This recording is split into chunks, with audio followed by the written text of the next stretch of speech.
Chaque jour, Charles et Carole vous présentent la leçon de l'école du sabbat.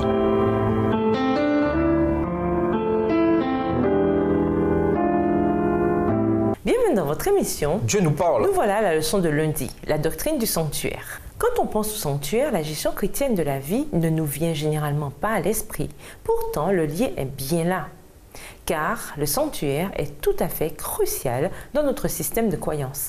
Et la gestion chrétienne de la vie fait partie du système. Le fondement de notre foi réside dans une compréhension correcte du ministère qui s'opère dans le sanctuaire céleste. Il est impératif que nous comprenions le rôle de la gestion chrétienne de la vie à la lumière de cette notion biblique. 1 Roi 7, le verset 33, décrit un char avec des roues. Nous allons illustrer la doctrine du sanctuaire comme le moyeu de la roue. Le moyeu est attaché à l'axe et donne de la stabilité à la roue quand elle tourne. Ayant connu la mort et une résurrection victorieuse de Timothée 1, verset 10, Christ par sa mort est la fondation de son œuvre dans le sanctuaire, Hébreux 6, versets 19 et 20, et donne de la stabilité à notre foi. Et c'est depuis le sanctuaire qu'il œuvre en notre nom, nous qui demeurons ici-bas, voir Hébreux 8 et versets 1 et 2. Campé sur le principe de sola scriptura, les Écritures seules, l'adventisme biblique a construit son système doctrinal à partir de la perspective générale de la doctrine du sanctuaire.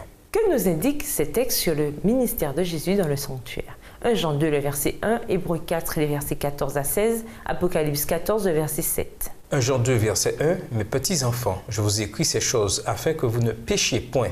Et si quelqu'un a péché, nous avons un avocat auprès du Père, Jésus-Christ le juste. » Hébreux 4, les versets 14 à 16. Ainsi, puisque nous avons un grand souverain sacrificateur qui a traversé les cieux, Jésus le Fils de Dieu, demeurons fermes dans la foi que nous professons, car nous n'avons pas un souverain sacrificateur qui ne puisse compatir à nos faiblesses. Au contraire, il a été tenté comme nous en toutes choses, sans commettre de péché. Approchons-nous donc avec assurance du trône de la grâce, afin d'obtenir miséricorde et de trouver grâce pour être secourus dans nos besoins. Apocalypse 14, verset 7, il disait d'une voix forte, « Craignez Dieu et donnez-lui gloire, car l'heure de son jugement est venue, et adorez celui qui a fait le ciel, et la terre, et la mer, et les sources d'eau. » La doctrine du sanctuaire contribue à révéler la grande vérité du salut et de la rédemption, qui est au cœur de toute théologie chrétienne. Dans le sanctuaire, nous voyons non seulement la mort de Christ pour nous, mais également son ministère dans le sanctuaire céleste. Nous voyons aussi dans le lieu très saint l'importance de la loi de Dieu et la réalité du jugement final. Au cœur de tout cela, on a la promesse de rédemption disponible par le sang versé de Jésus. Le rôle de la gestion chrétienne reflète une vie enracinée dans la grande vérité du salut, telle qu'elle est révélée dans la doctrine du sanctuaire. Plus notre compréhension de ce que Christ a fait pour nous et fait en nous maintenant est grande, et plus nous nous rapprochons de Christ, de son ministère, de sa mission, de son enseignement et de son intention pour ceux qui vivent les principes de la gestion chrétienne dans leur vie. Lisez à nouveau Hébreux 4 et versets 14 à 16. Que trouve-t-on dans ce passage qui concerne notre lutte personnelle avec le péché, le moi et l'égoïsme?